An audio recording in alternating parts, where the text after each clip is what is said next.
What does it mean to be an equestrian? It's more than just being a fan of horses. It's the riders, coaches, owners, barn staff, grooms, and other support staff. But it's also the people, family, and friends who make up the whole equestrian team. And this podcast is for all of you. I am so excited to be here with you as we explore life in and outside of the show ring. I'm Tracy Mitchell, and I'm here to help you hit your stride. Welcome, everybody, to the second episode of the Equestrian Elements podcast called Hitting Your Stride. So in today's podcast, I have with me Heather Agnew. Heather is a senior yoga instructor and master personal fitness trainer with over 25 years of professional experience in fitness, yoga, Pilates, and mind-body therapies. Heather operates Yoga Trinity, an international yoga teacher training school with programs in Vinyasa flow yoga, Pilates, and Thai yoga massage. As a senior instructor, Heather has taught over 15,000 hours of teacher training and trained more than 1,000 mind-body movement instructors over the past 14 years. Heather has built businesses in both Canada and Australia and is keen to share some ideas on how a successful business is not just about the work, but about the self, offering the opportunity of greater self-knowledge, resilience, adaptability, and mindfulness in all aspects of life. Over the years, Heather has worked with a variety of athletes as a personal trainer, yoga, and meditation coach. Now, both Heather and I we've had the pleasure of working together. We collaborated on working with equestrian athletes to help support the health, well-being, and performance of both horse and rider as a support team. So welcome, Heather. Thank you so much for taking time out of your busy schedule to have this amazing conversation with me. My pleasure. I find it hilarious that you think I'm busy. But yes. Well, middle of a lockdown in a snowstorm, and this is just a delightful part of my day. So awesome. Thank you for having me. No problem. I've always valued our times together. I know, we have not seen much of each other for quite a while, so it's been great to reconnect, but I always considered you a mentor because I always thought you had a huge amount of knowledge to offer. And whenever I was around you, I always tried to be a big sponge. So I really appreciate your input for today's podcast. Oh, that's so lovely. Yeah. So you and I met back about 20 years ago at Southern Ways. I was massaging horses there for the riders at the barn, and you were riding your friend Buddy. My friend Buddy, who lived with the donkeys in the back. Yes. Because he had asthma. Yeah. He was a little quarter horse, wasn't he?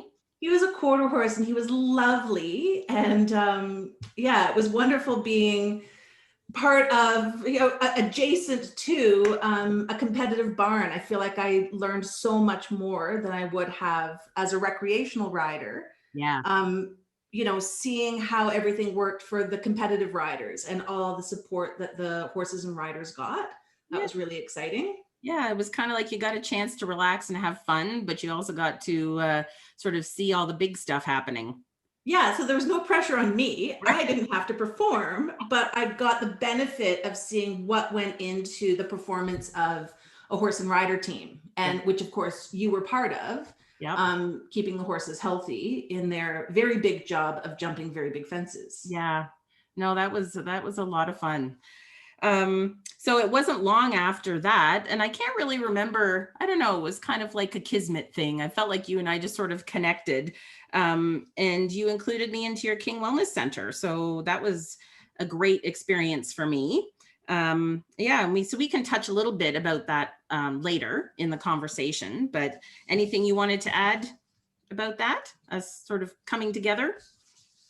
I don't remember, but it sounds like me. It sounds like I would have met an amazing professional and thought, yeah, let's do this. Let's add this to what we're doing. Yeah. I was really into, at the time, developing community and trying to have a community of really serious professionals that could support the people and the athletes that we were working with. And you were definitely part of that community and doing such interesting things. Oh, thank So I had to have you part of the team. That was great. All right. So I really wanted to bring you on this podcast because I thought your insight would be really valuable. You know the horse world, but more as an observer's role. So you can be, a little, what's the word? I don't know, not on the fence of things, but you have that outside looking in. You're not overwhelmed by the horse world. You're an entrepreneur with skills and an intuition / awareness that I really think that the equestrian world can benefit from. And the part that I've always known about you is how hard that you work at building your business. Now, I know, as you said, you're not that busy right now, but as we were planning for this podcast, you shared with me that you were doing a whole bunch of videos for your teacher training. So that must take up a lot of your time. It does. It's funny. I'm always telling people that I'm not busy, but I think it's just been so long that I don't think of a lot of the aspects of my work as work anymore. They're just a part of my day, like doing dishes, like that. I don't think of it in the same way anymore. That, when you run a business, your brain is partially always occupied with your business. You're sort of always working. I dream work, right? Yes. And so my idea of what busy is different now than it used to be. And the way that I work is so different that it can be. Well, you probably learned how to, be as efficient, or very finely tuned. I'm all about efficiency. Yeah. I'm like competitive about efficiency. Right. Yeah.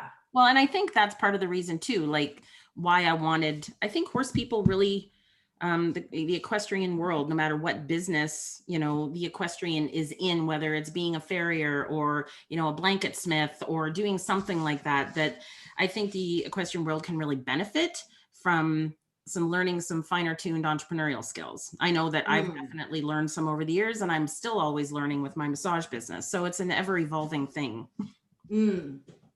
Yeah. All right. So let me ask you then, because with your yoga instructor training, in your offering of courses, one of the ones that you've included, which really caught me, is you offer a professional and personal development as one of your online courses for your yoga teacher training. And in your opinion, how important is personal development for riders and by extension for their horses? Yeah, it's a good question. I think that the better we know ourselves, the better we can be good partners and coaches for our horses. I think that, in any sport, but particularly when you're dealing with an animal who has its own goals and needs and its own consciousness. And, I think we bring a lot of our own baggage to our experience riding, and that can be it can be a huge obstacle, and it can even be harmful. We bring our, past experiences, our fears, beliefs that maybe we haven't fully examined. Maybe they're even not our beliefs. They're like beliefs of coaches past, and even our postural baggage, right? We bring that to our riding, and that can impact our riding and our horses. So I think that, personal development, like self-regulation skills, mindfulness, even just general self-knowledge can help us to be better observers of ourselves, and our experiences can help us to better manage the ups and downs of each ride or each competition or each season, and our horses are going to benefit from that, right? Yeah, absolutely. I don't remember what it's called, but I remember reading a book about sort of mental training for riders. And I feel like this has been so long, but I feel like it might have been based on Maxwell Maltz's book, Psycho-Cybernetics. And it was talking about how much of our experience in the saddle or our relationship with horses comes from our experiences or our expectations. So like if you think your horse is going to shy at a dog barking, maybe you've had a past experience with that, or you're concerned about dogs being around horses, or you've heard a story about that. Well, then, so say you're riding and you see a dog, well, your nervous system reacts to the presence of the dog. And then your horse, which is a herd animal, plus you've coached it to listen to like all of your cues, it gets nervous. It's like, hey, if you're nervous, of course I'm freaking out. So then it shies. And then it confirms for you, yes, horse is shy around dogs. But did it shy because it's afraid of dogs, or because you're afraid of dogs, or because you expect your horse to be afraid of dogs? So this is a really big area where riders can do some mental training. Like, the mental training is important for any athlete, but particularly because you've got two athletes in partnership, it's great if riders can develop that kind of self-awareness and understanding about how our beliefs and our nervous system reactions are impacting our horses, right? Absolutely. Does that make sense? Yeah, totally. And what you were saying at the beginning about, I mean, when I'm working as a massage therapist and I'm working on the horses, I'm talking to riders, and often times, you get the sense that this need for personal development doesn't start just in the saddle. Like they could have confidence issues, 10 years ago that, they don't need to feel that way anymore. There's no reason for it. So, helping them through that they don't need can now help them prepare for what they're open to, what they're ready for, but they don't know it. Right? Right. Yeah. So that's just, and I'm a huge fan of personal development. I think everybody should journal, read a book, figure out what makes them tick. I think that's ultimately where it comes from. Right. I mean, that's my whole world now, right? That's the world of yoga, is being present moment enough and open enough to be able to see your actions and your reactions, and to be able to see how maybe past beliefs are influencing what's happening in the present moment, and then making conscious choices about whether you want to carry that belief with you into the present and into the future. And again, because we're dealing with another athlete when it comes to equestrian sports, an athlete who requires care and support and consciousness, it becomes, to me, even more important for the equestrian athlete to be able to see their actions and reactions and have better self-regulation in that area. Yeah, I love it. That's amazing. Okay, so again, with the riders, what kind of physical or strength issues did you most often find yourself having to help riders with when you were training them? It's so interesting. And I wish I had some equestrian athletes to work with now to see where in general, the general rider is at right now. What I saw a lot back when I was working with a lot of riders was something called upper cross syndrome.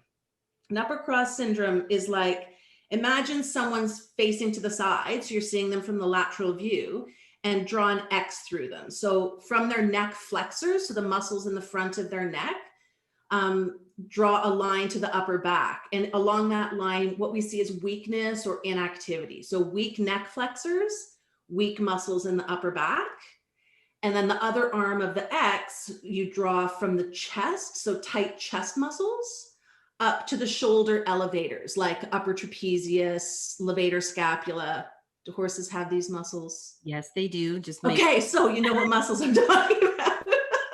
I know nothing about equestrian anatomy, but so if you imagine this X, you can even like draw on your own body from the front of your neck to your upper back, there's weakness. Yep. And then from your chest up to the tops of your shoulders, there's tightness or overactivity. Yeah. And what this does is it creates, imagine sticking your chin forward, rounding your shoulders forward. It affects your balance in the saddle, right? It can affect you. So it affects your position on a horse. It affects your view of what's ahead. Like literally your gaze is in the wrong place. And it can cause a lot of pain, a lot of discomfort in shoulders, necks, wrists, hands. And the reason I find it so interesting to revisit this now is that we've spent like the last decade on devices, right? And so forward head position's even worse now for most people. I've certainly seen in my yoga teaching practice, forward head posture is the most common issue that we see now. And it does literally change everything about your posture from the top down. So and it changes again, like your gaze, it changes your confidence. Yeah. Yeah, definitely. And so over the past 10 years or so, I've noticed a really big shift in the general public on this. But then when you take that, when you're driving your car, it's not having such an impact on you. But when you're on a horse and you and your horse's balance is in some aspect reliant on the rider's balance and on the rider's gaze, this is really going to have an impact on that horse rider team. So those are things that, that I did used to work with riders as a general, and I would assume would be significant today due to our device use. Absolutely. As soon as you said device use, I'm like, oh my gosh, yeah, like that totally makes it even more so. Wow. So how do you think then that affects them mentally when they're in the saddle? I think that it really, I think on a couple of levels it affects us. Again, it affects your, where your head is going to impact your balance and impact your view. And I think that can have an effect on confidence. I think that when our body isn't in whatever our best alignment can be, that affects our movement confidence. Yeah. And I think that it affects the horse. It shifts your position on the horse. And then you and your horse might not be meeting each other in the same place. And I think, this is just Heather's random theory number 46, but I wonder if our head getting to places before the rest of our body has an impact on us mentally and emotionally, like not literally not feeling in your body, as though we're identifying somehow more with our head getting there, but like our whole body's got to get there, right? The center of our body's got to get there at the same time as our head. And I wonder about that. And we certainly see a lot of pain, a lot of tension coming from this issue. And tension, as you know, doesn't just exist within us. Our tension radiates out of us. Yep. And it radiates straight into that horse. So, those are ways that our physical issues can really have an impact on us and on the horse rider combination. Well, absolutely. And that the thing when you mentioned too about our heads are kind of getting to where we want to be before we are, I think that affects eye lead. Right? I mean, that's the one thing that whether you're riding dressage or whether you're reining or whether you're, doing those jumps, like you should be looking for this. We should be guided by our eyes, not necessarily our posture. Yeah. And I mean, like, I don't know, do you remember taking driver training? I'm not going to say how many years ago that was, but. You remember that I'm now a motorcycle rider. So I have a motorcycle. So talk about, I went from one horse. So did they teach you about your gaze on a motorcycle? Absolutely. If you don't watch your gaze riding a motorcycle, then you're heading over a cliff because the horse can fend for itself. So eye lead is so important. Yeah. So, and this affects your posture, and your posture affects where your gaze is going to go. And I mean, it's the same thing in yoga. I see for a lot of students, like their head is, imagine, standing and trying to touch your toes, right? Your chin trying to get there before the rest of your body. And that can affect your breathing. It can create a lot of tension, and it doesn't give you the stretch that you're looking for through the back chain of the body, right? And so we like to think of like moving from the core outward. Yeah. And rather than head first. And, again, this is Heather's random theory, but it's like, I feel like I've started to identify self much more as my mental self than my physical self, especially as I age and my body doesn't always cooperate with what I want to do. Yeah. And I don't like that. I like to think, just like the horse rider combination, I like to think this isn't a duality. This is a union of my mind and my body. And I don't want my brain trying to get there before the rest of my body, because it's like, it's in charge and it knows better. It doesn't know better. There's lots of the cells of my body know about movement often better than my brain does. And so I don't want my mind or my ideas about technique or my intellect always leading movement. Sometimes it's so much more about feel. It's so much more about the cellular sharing And of, you know, between horse and rider. yeah, and the trust between the two. And the trust, Yeah. right? Yeah. Awesome. And so, yeah, this is something riders can work on, you know, so that means stretching the chest and the tops of the shoulders. That means strengthening the neck flexors and the upper back. Yeah. Those are simple movements. They can be done in the barn. And, you know, any of your listeners can just Google upper cross syndrome. And there's lots of information out there. You can, while you're at it, you can Google lower cross syndrome, which is something else that we can see often in riders. Right. So, and those are things that can help, that can make a difference to performance, to health, and to longevity in riding. Awesome. Those are great tips. I know I'm writing those down. Yeah, because the lower cross, that has to do with your hip flexors, right? Hip flexors and glutes, lower back and core. So overly active or overly tight hip flexors and lower back muscles, and then inactive or weaker glutes and core muscles. Interesting. All right. Yeah. Huh. Which is not helped by sitting at computers, Right. sitting in the car, sitting in the saddle, right? So yeah, we got to get up and get moving more. Yeah, and I mean, this is for me taking movement breaks, having frequent intermittent movement breaks is really important. And as a business owner, Yes. I spend so much of my time now at a desk, and so it's really important that I make sure that I take those movement breaks to keep, you know, my body in as good a balance as I can. And you know, a lot of people are getting movable desks now where you can go from sitting to standing regularly, or, you know, I work from home now, so I can go put a load of laundry in or walk the dog, or, you know, and those little movement breaks can be more important, more helpful than, you know, once a week doing a big bout of intense exercise. So Yeah. movement has more impact on how our body is shaping itself than exercise. Absolutely. Right? Yeah. So doing a little bit of exercise here and there is great. Highly recommend it.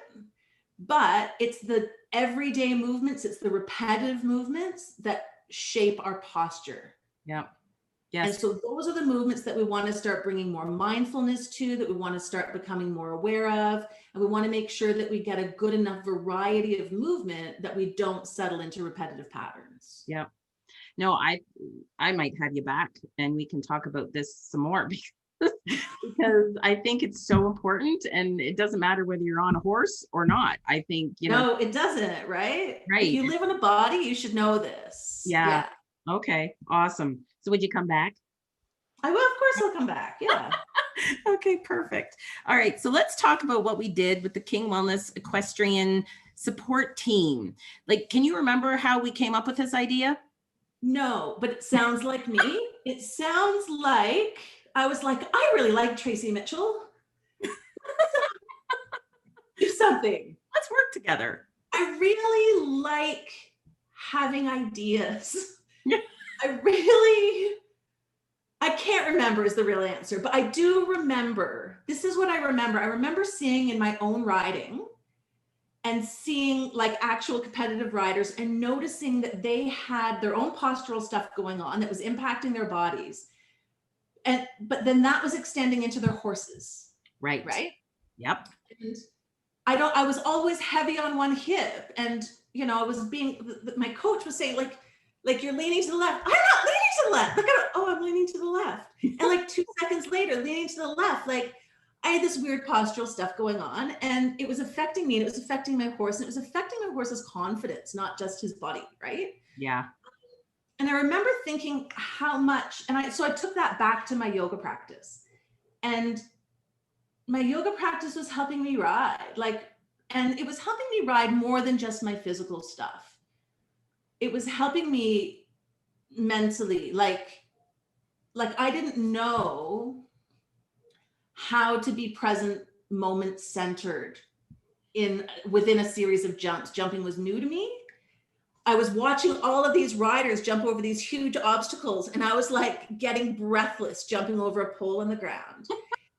And so the mental training of yoga was really helping me, rather than just racing through a set of very small jumps. I was learning to find the space between the jumps, to be more present in my body, to be more present with each stride, to notice where I was tensing, how my gaze was impacting my horse, and like really noticing how I was getting in the way of a sweet ride with my tension, with thinking too far ahead, with my beliefs. And I thought about how we could help riders with learning those skills and thinking about how they hold their bodies impacts their horses, Yeah. and how it might look like the horse is doing all the physical work.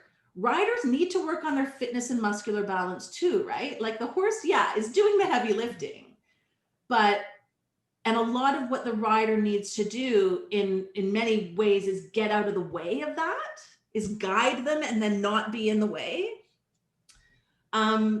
So to do that, riders need to work on their fitness. They need to work on their muscular balance. They need to work on their mental fitness. So, and of course, for your work in that equestrian team, the equine athlete in the partnership, jumping is hard work, traveling is hard work, and massage is a proven treatment, right? It's one of the few proven treatments to help with the soft tissue demands of jumping over things with a potentially very unbalanced human on your back. Well, right? and that was what I found a lot. I mean, way back when I first started this, I remember one Canadian team rider, I massaged, 3 of their horses, and all 3 horses showed the same issues. And Right? they Yeah. like, so are you telling me I'm the problem? And I'm Common denominator. yeah, I'm It is just a you. messenger. But yeah, so I totally agree that the horse, and like we just touched on earlier, that they also absorb, the stress or the tension, the expectation in all of that. But so I think it was fun because you and I worked on sort of the physical part, and then we had Gail who did the visioning. Right. She worked with the riders on their visioning skills and working on, riding. Visualization and mental rehearsal. And Yeah. these are skills that some athletes just do naturally, Right. and other athletes need a lot of help with, right? Yeah. And there's something we can all use help with. I mean, any athlete could use more support, Yeah. right? But Yeah. there's always something that athletes could use some support in when it comes to their mental training. So yeah, I thought it was a really exciting idea, It and I was. wish I'd had more energy to put towards it. At the time, I had a lot going on, Yeah. so I was only able to reserve so much time for that program. I hope there's people out there doing it. I know, right? We had a lot of fun. We even went to Florida there that You one went to winter. Florida. Yeah, that was fun. It was fun. Fun. So, sort of keeping in line with that. So, you obviously know that I've gotten into life coaching. I've added another little, a little thing to my pot here of stuff that I'm working on. And I was just, what do you think the element of life coaching could have added to what we were trying to offer, or to how life coaching could help riders today? Yeah, I think it could be key. Yeah, I think that, as I said, every rider could use individualized support. I heard from a lot of the higher level riders, they didn't get any support in terms of like sports psychology, learned self-regulation. They didn't get any of that kind of support until they were at the very top of their game. So it's like they had to succeed before they could be given some tools to succeed. And I thought that sounds so unfair. Yeah. And so, yeah, I mean, going back to what I was saying about, our old habits, our old patterns, our old beliefs, maybe some of the beliefs of coaches we've had in the past that we don't want to bring with us into our riding today. All of those, I think life coaching can do so much to help us to examine and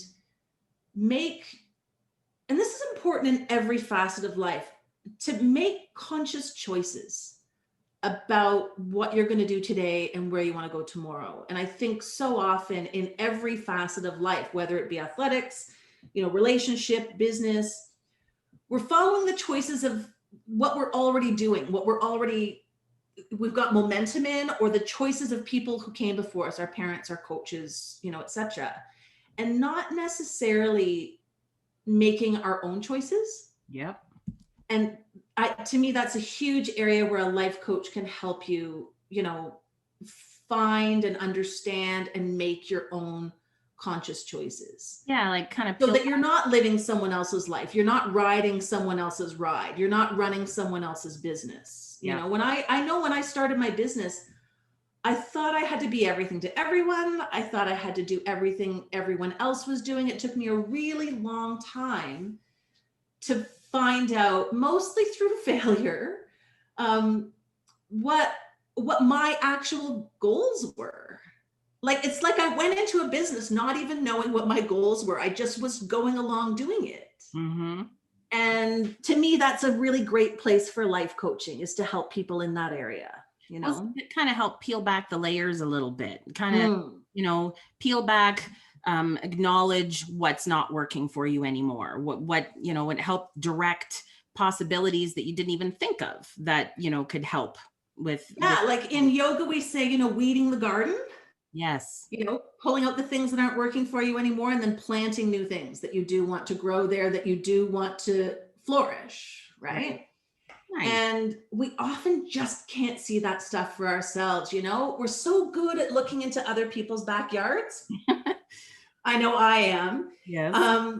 But looking into our own backyard, we often need a guide. We need someone to help us and support us, and that, I think that's where that could be great work. Awesome. That's great. All right. So much of what we can ensure a successful business in the world of horses takes a wealth of knowledge. I mean, there's so many different aspects of, like, you're not just a horseman, you've got to be a businessman too, businesswoman, etc. So the knowledge of an entrepreneur. So being a long-running, successful businesswoman, what kind of advice can you offer the listeners about building a business? I know that's a loaded question, but give me what. It is. I mean, just the word successful is so loaded, because I have the privilege of having grown up in an entrepreneurial family. And so it came easier to me to live with the risks of running a business, because I'd seen it, I'd lived it. Yep, right? I had the same thing. Yep. Yeah, and I think not everyone wants to live with those risks, or even understands that they're going to live with those risks. Yeah. So I want to say that part of my whatever success I've had is the privilege of having seen it done. Nice. And the privilege of having a fallback position. I could always move back in with my parents. They may not have wanted me, but they had to take me because I'm their child, and I made them. Yes. And there definitely were times that I had big failures. I, tried things that didn't work out. And that's a privilege, to be able to take a big risk and know that there's a fallback. So those are big things. Okay. I think every business owner needs to take some time to think about what level of risk they're willing to take now, and what level of risk they're willing to take in the future. When I started my business, I was really young. I was 21, 22. I worked in my parents' real estate office while I got my personal training business off the ground. It was flexible work because they were my parents. I made them do that. Clearly terrible daughter. And I was able to have an income and have some routine while I went out and got my business off the ground. And there came a point where the balance tipped in favor of my business, and I was able to sort of go out on my own. Yep. But what I brought with me was, and you and I have talked about this, what I brought with me were skills, not just as an entrepreneur, not just as a good personal trainer, but as a manager. And that's where I see a lot of businesses fall down, is in the management side. So what I learned from my parents' real estate office, and I still use some of their checklists today that have just been adapted to my business. Interesting. The policies and procedures of running a business, the boring stuff, the Excel spreadsheets, the new client intake forms, so that every new client or new student gets brought into the business in a way that cares for their needs, and that ensures that they've got the information that they need, and that I've got the information that I need, so that we can move forward together. So the management side of things, I think, is for a lot of people really boring and really time consuming. And so one of the things about success is having that boring background foundation stuff taken care of before you launch your Instagram account and all the super awesome photos of you doing whatever it is you do, right? Right. And that often for people you need help because you don't know what to expect, you know? You don't know what kind of issues are going to come up. So this is a place where getting some help can be really useful. You can be the best, at whatever it is you do, whether it be a farrier or a yoga teacher. But if you can't manage the day-to-day accounts and you can't tell people about what it is you're doing, then your business is not going to work, right? So you've got to be willing to talk yourself up, get the word out, market yourself to your audience, and you've got to be there for client management and for financial management, and all of that hits a lot of hats, right? And I mean, all of these riders that are trying to build a name for themselves, they've got all the capability and talent, but they're spending 90% of their time in the saddle around the horses that, it makes it difficult to do this other entrepreneurial stuff. And that's where, most of the business owners that I work with now are yoga teachers, and the same thing happens. You're spending all of your time with your students, or you're spending all your time with your horses. And where do you find the time for all this admin? And, that's where it's great that we live in a world with all this technology to help us manage things a lot more efficiently. But, you do need to set aside time for that. You do need to set aside time for the management. You do need to set aside time for the entrepreneurship, or you need to find someone who will do that for you. Exactly. And that's a difficult thing. I'll say that as a self-employed one-woman show here, that, when you're working yourself in a business that you absolutely love, it's really hard to give up the reins, no pun intended, to, you like that, to somebody who doesn't have that love of what you're doing. Talk about a whole level of trust. And that's when you've got to think about size. Like, I'm still a one-woman operation.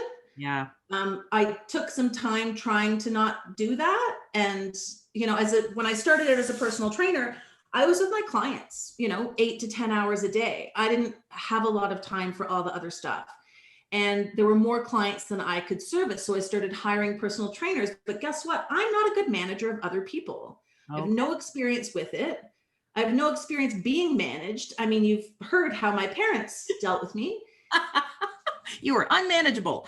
I was unmanageable. I continue to be unmanageable. So I didn't have those skills, and I didn't have the time to get those skills, right? Right. And so I had to make choices about how much control I was going to give up in my business, how much training I needed to do to give up that control, because you can't just hand over your business to someone else without learning how to manage that person, right?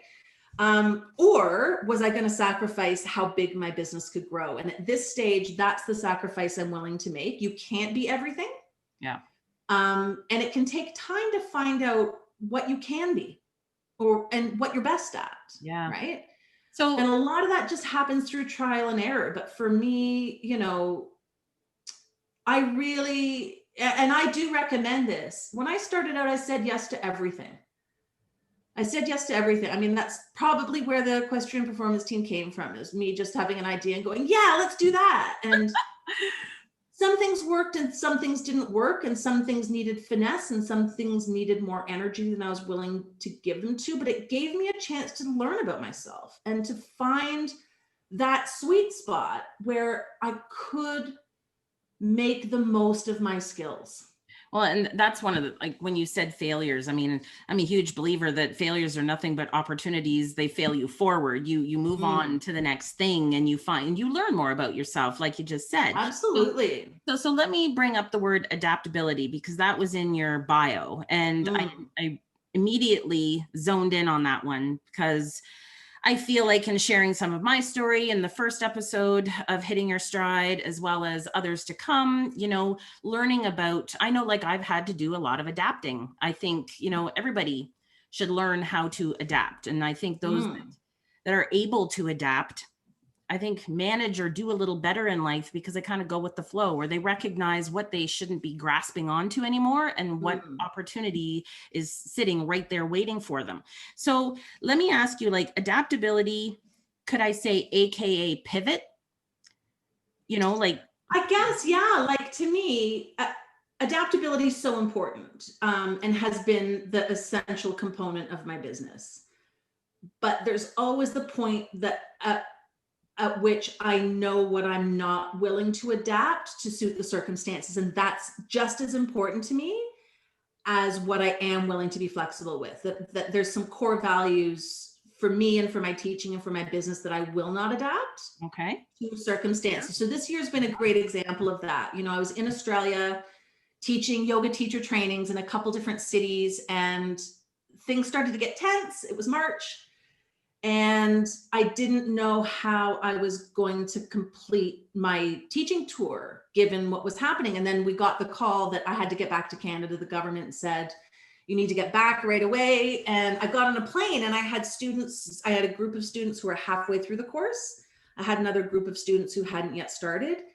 And so within a week or two, I had to adapt a 12-day, 9 hours a day training to something that could be conducted online, that wasn't people sitting in front of their computer for 9 hours a day, because no one can do that. That's not possible. Yeah.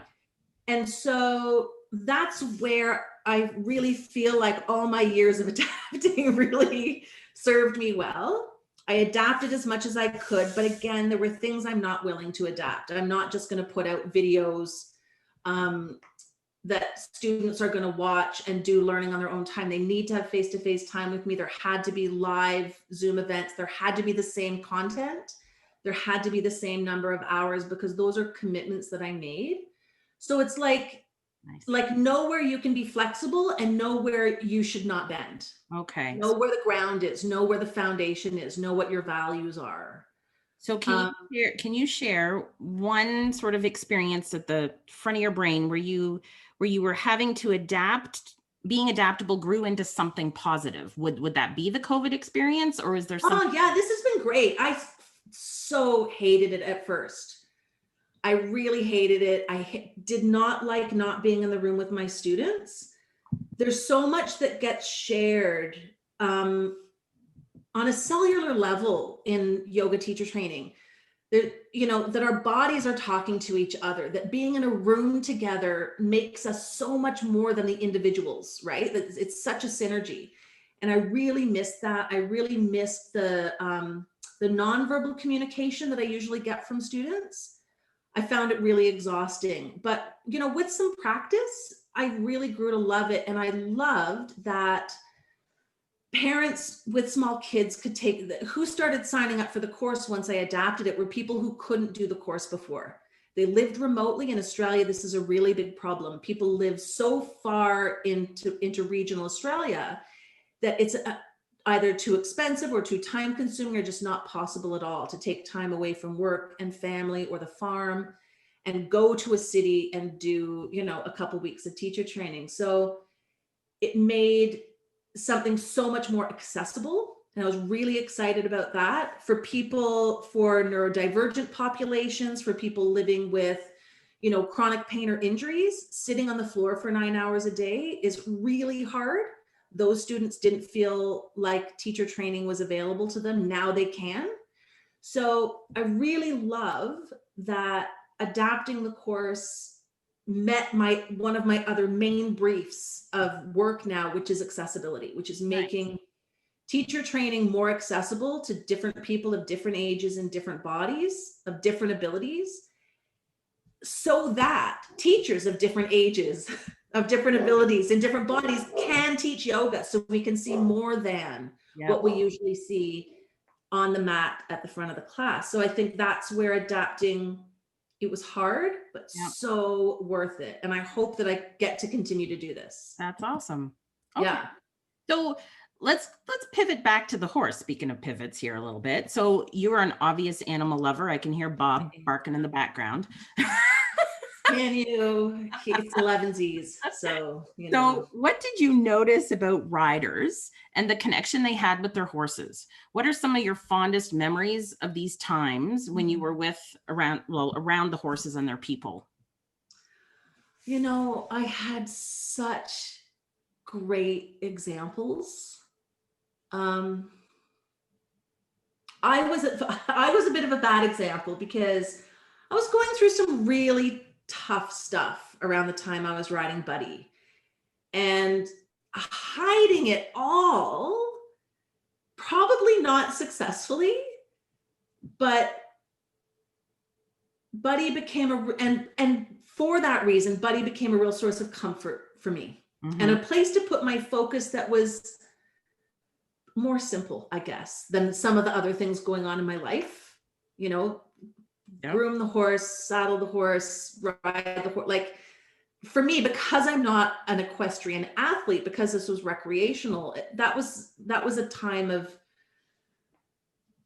real support and comfort for me. But and so that was really positive. But I think the best thing I learned from Buddy was about how, when I was driving too hard, when my wish to make progress was out of line with like my abilities or my commitment even, or what was possible in a given session, right? I pushed him too hard sometimes, and he let me know about it. And I remember a coach saying to me, this was on another horse, this wasn't on Buddy, but she said, you know, Rome wasn't built in a day. And I thought, you know, wise cracker that I am, but I was pretty smart. And I said, well, if they were better organized.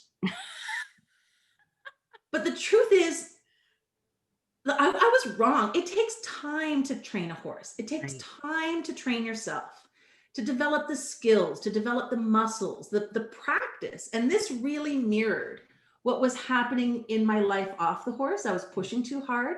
I was trying to get places I wasn't prepared for or hadn't practiced. I think about Buddy, and he was trying to teach me to be present with what I was able to do today, to be content with where I was at. Even though I might have had dreams for more, I didn't have time for more. I didn't have the commitment for more. I wanted things that I didn't really want. I don't know how to explain that, and so that was big for me. But who I really learned from, firstly, this one rider, I would see him warm up in the saddle, and you could literally see him listening. I think so much of we think of as riding or training any animal is like the instructions from human to animal, and the animal following through on the instructions. But this rider, he would spend all this time observing and listening and feeling before he started instructing. Yeah. And I'll never forget that. And it's something that I've brought with me into my teaching.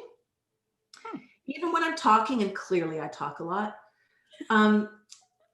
I try to be observing, to listening to the bodies in the room, hearing their breaths, seeing the expressions on their faces. And that's what guides me to what we'll do next, not my ideas, not my pre-planned notions. So that rider, I learned so much from that rider, and so much about the listening part of riding. I love that. Yeah. The other thing that stands out when I think about this question is when I was riding in my, you know, hippy dippy vegetarian notions, I wanted my relationship with Buddy to be a partnership, like we were equals, like we had equal goals, you know? I was all compassion and love. My goal was to ride Buddy. Buddy's goal was to eat grass with the donkeys. Yes. So there was conflict from the start. But what I learned from this one coach, seeing how he trained young horses, it's also compassionate to make sure that a horse is trained properly, especially if they'll move on from one barn or from one rider to the next, that if in your compassion you allow a horse to behave badly, there's a risk it's going to suffer later on.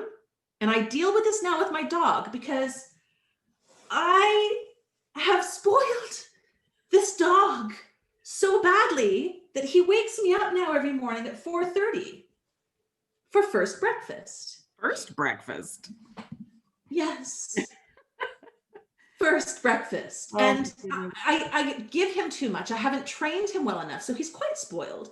And should anything happen to me that he had to be rehomed, he might really suffer, at minimum, be very confused that he's not allowed on the bed at 4:30 in the morning for first breakfast, Yeah. right?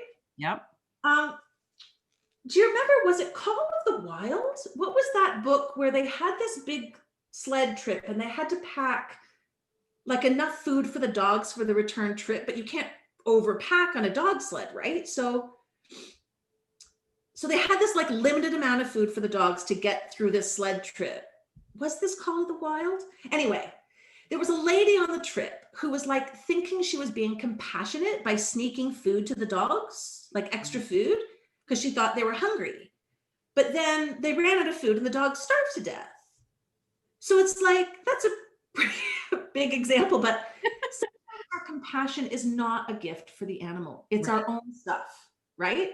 Yep. And that, going back to life coaching, like that's where we need to learn about ourselves so we don't pass that on, right? Absolutely. With training, with food, with therapy, we have to think of the longer term health of an animal, not just what feels good right now. Yeah. I mean, horses thrive off of consistency. Yeah. When massaging them, I observe a lot of horse owner rider connections, and yeah, absolutely. I can tell who has that, where the horse is running the show, and I can tell where they have a mutual respect for each other. So it's very, Right. very clear.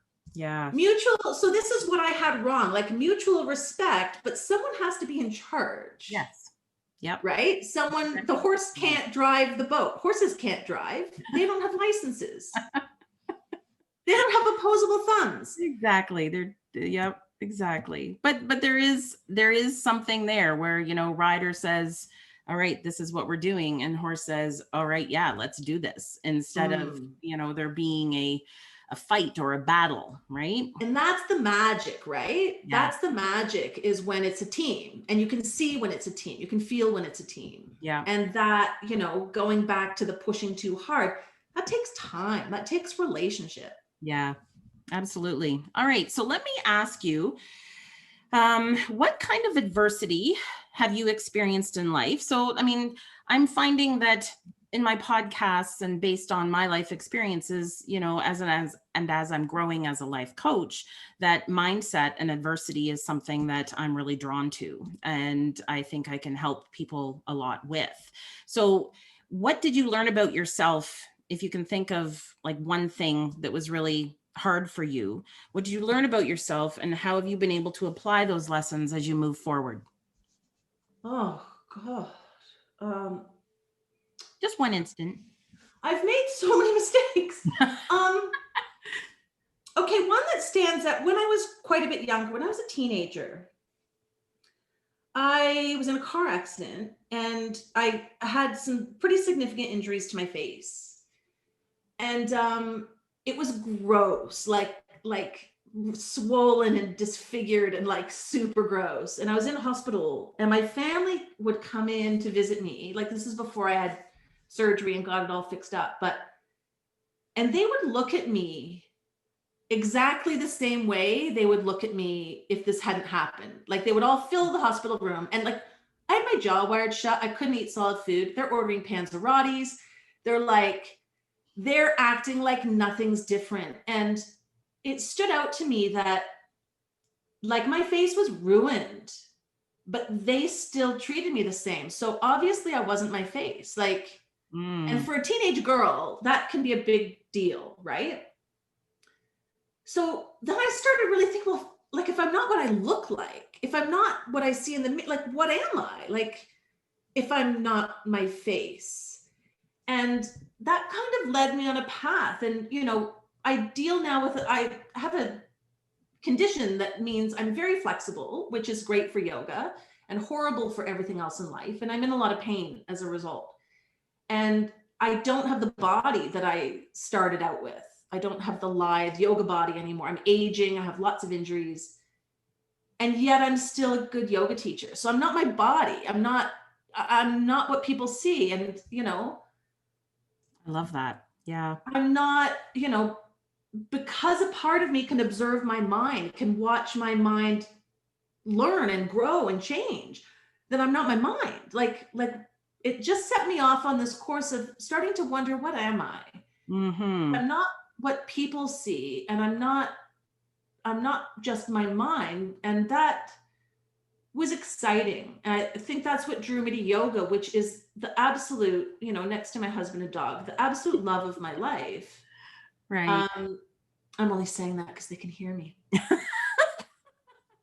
Yoga is like a marriage. Yeah. It requires practice and intimacy, and you learn so much about yourself. And I've learned what I'm not, but I've learned that all those things that I'm not, I also am. I'm not my body, but I am my body. I'm not my face, but I am my face. It's part of this. It's, Yeah. my mind is part. I'm not a duality. And I'm not explaining this very well, but No, I think you are. And I think the whole concept of this accident happening to you when you were 21 at that heightened age where, you are all about the image you put out there. That, yeah. ultimately, that was probably a blessing. So here's some reframing going on in how people think of things. It was probably a blessing for you at that younger age to help you get to where you are now. It just got you on Yeah, the path I probably a wouldn't. little faster. Yeah, I wouldn't press the reset button. It's, Exactly. my face hurts every day. Right. So it's crappy because I live with pain from that accident, but it shifted my life in such a profound way. I mean, I was a teenager. Yeah. And it moved me from being a teenager to an adult. So that was the formative experience that shifted my life from being a kid, irresponsible, rebellious, to being an adult and having purpose. Right.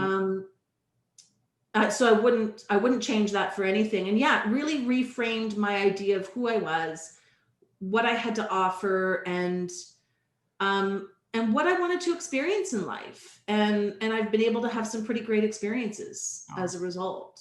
Well, Heather, I cannot thank you enough for coming on and sharing. And My this, pleasure. this conversation has been amazing. I think the audience will get a lot out of everything that you had to share. So thank you so much. And this has been a lot of fun. I always love connecting with you. We're going to have to do it more often. For sure. So where can these listeners reach out to you if they have any questions or want to contact you about yoga teacher training? Oh, well, I have a website, yogatrinity.com. Okay. Where all the courses I'm running right now, which are all entirely adapted to online, of course, are listed. And in the shop, there's over 20 free podcasts that people can download. So little audio practices, meditations, things that people can take with them into their movement practice. So feel free to hop on there and download all the free goodies and enjoy. Awesome. Well, I will put your information up on my social media so people can get in touch with you if that's okay. Yeah, of course. Absolutely. And thank you so much for having me. I'm so excited about this direction that you're going in and this new service and skill that you're adding to your long list of talents and gifts that you're offering other people. So wishing you all the best with that. Thank you. Thank you so much. All right. Well, thank you, Heather, and we will chat soon. Definitely. Have a wonderful day. Bye-bye. Bye.